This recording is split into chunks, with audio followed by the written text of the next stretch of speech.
I realize it's impossible to try to describe what happened in the title. Just gonna clarify that it is nothing like it sounds, and that the post is long. Okay, when I, 34F, was 14, I finally got my life back on track after a rough childhood. I lost my dad, was bullied on school and blah blah blah, and simply had some rough years. But I changed of school, I met my group friends and someone who a couple of months later became my first boyfriend, Tomas, 34M now. I was real happy, I felt like I had found my place finally. I was doing good on school, had a job, and at least 2 weekends a month, my group of friends and I would leave the town to go to a city in the coast or the capital city, just 2 or 3 hours away on car. I'm from Argentina, and we would go to see our favorite national rock bands. We loved it, we were big fans. It was the coolest thing to do back then in my country. Doing pogo, pushing people to get to the front fence, screaming the lyrics, etc. It doesn't seem important, but it is. Basically, when I was 16, my friend group and I head to the capital to go see one of our favorite bands, Callejeros, at a place called Cromañón. I'm not gonna explain what happened, just gonna say that the biggest tragedy of rock happened that night. Lots of victims and lots of people that ended up hurt. I ended up hurt, I still have a big scar on my thigh. 2 of my closest friends passed away that night. It was a big mess.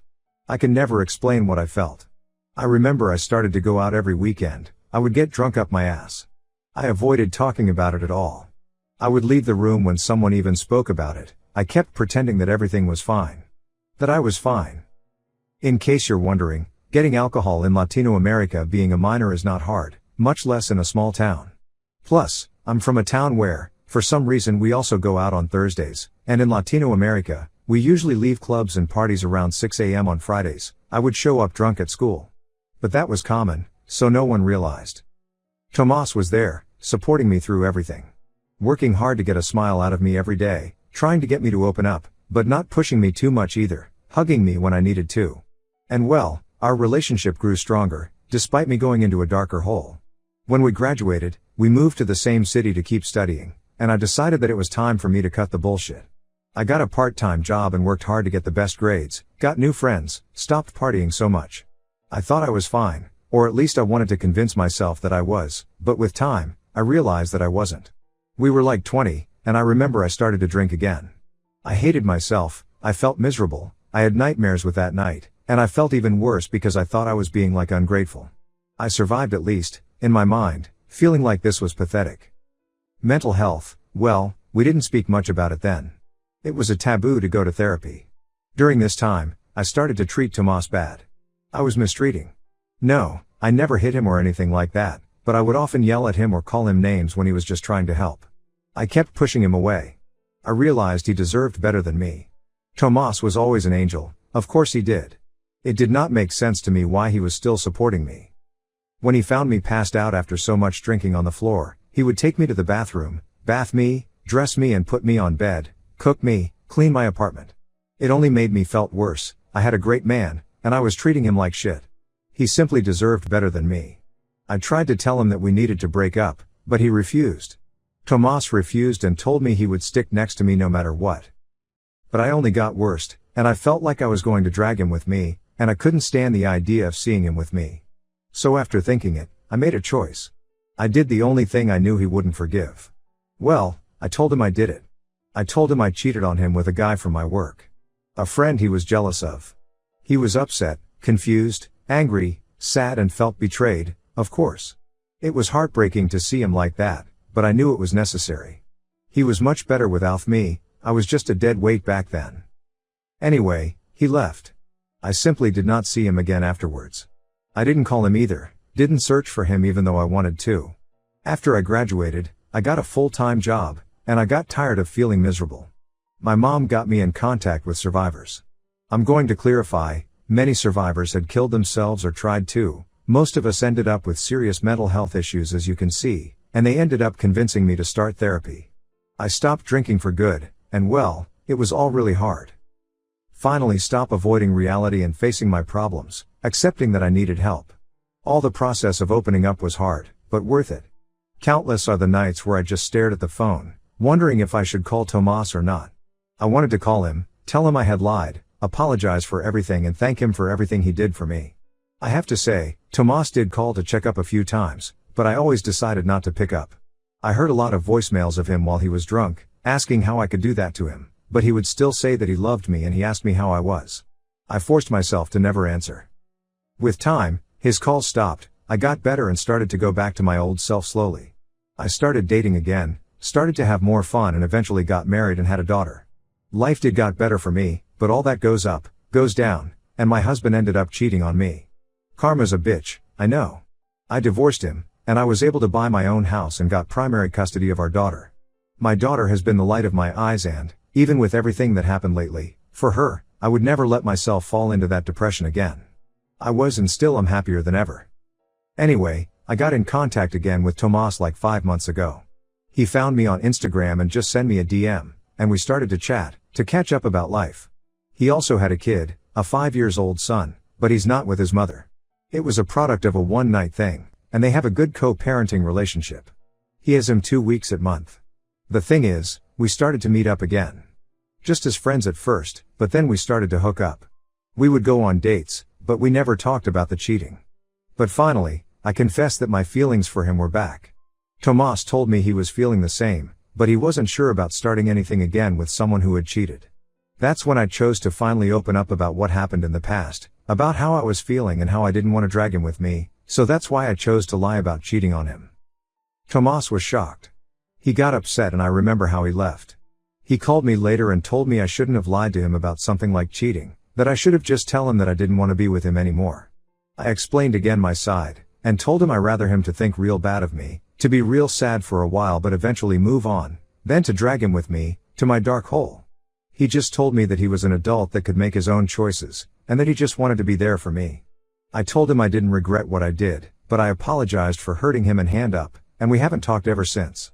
He called me yesterday, but I didn't pick up. I wasn't ready to talk with him yet. I have been processing all this information. Despite not being the best way, all this years I believed I had made him a favor with this. That even though it hurt him, it was the best for him. Also, I was not even close to be good enough to be in a relationship. I honestly don't know. I do know it wasn't the best way, but I had no strength to reject him. I knew he would have been able to convince me that he wanted to stay with me despite everything. Update 1. Unfortunately, my post fall on the side full of red pill incels and annoying bots that didn't even read or couldn't comprehend it, and I realized just by reading the first sentence. I don't really care, didn't even bother to read those comments to be honest, but I couldn't get much useful advices which was what I was looking for, but I got a few, and I appreciate them, honestly. Anyway, I'm going to start by clarifying that everything I wrote about Cromanon tragedy I only wrote it for context. It was over 19 years ago. I only wrote it to explain the place where I was, how my mind worked and how I was feeling. I would never ever come to ask advice about something like that on Reddit, come on. Be serious for the love of God. I'm saying this for all the people that acted like psychiatrists and psychologists and even tried to make a diagnosis out of a Reddit post. Seriously, even if it was with good intentions, is dangerous and really irresponsible to do so. I don't have PTSD, I searched for professional help after graduating university. I graduated 13 years ago. I saw psychiatrists and psychologists, and I never got diagnosed with PTSD. I had depression and anxiety. I could never explain the amount of pain I felt after the tragedy, and how it only got worse because I didn't search for help right away. It took a lot of work, but years on therapy and support from friends and family finally made me get back to my old self. Not fully like I wanted to, but on a point, I didn't even recognize myself. I'm saying that for the ones who told me I was toxic, and I guess I was on a point. But the others were never the problem. I was so self-destructive back then that I thought the best would be to push everyone again. But like I said, that was so long ago. And I'm not even close to be like that. I repeat, I wouldn't be so irresponsible to get into another relationship, get married and have a child. When Tomas and I first started to date again, it was like the first years of our relationship. Healthy, fun and full of love. Not like the last year of our relationship, that was definitely the worst year of my life. I've talked about it on therapy for years and years, and I put it behind years ago. Now is just something that marked me, but that is my past. It left me lots and lots of problems, but well, it is what it is. I survived and should be thankful for it. Anyway, now to the point. Tomas and I met up on Saturday, and things went well. We had a long talk. We talked for hours about everything. He opened up about how hurt he felt, how awful the months after our breakup was and how he felt like I was making the choice for him.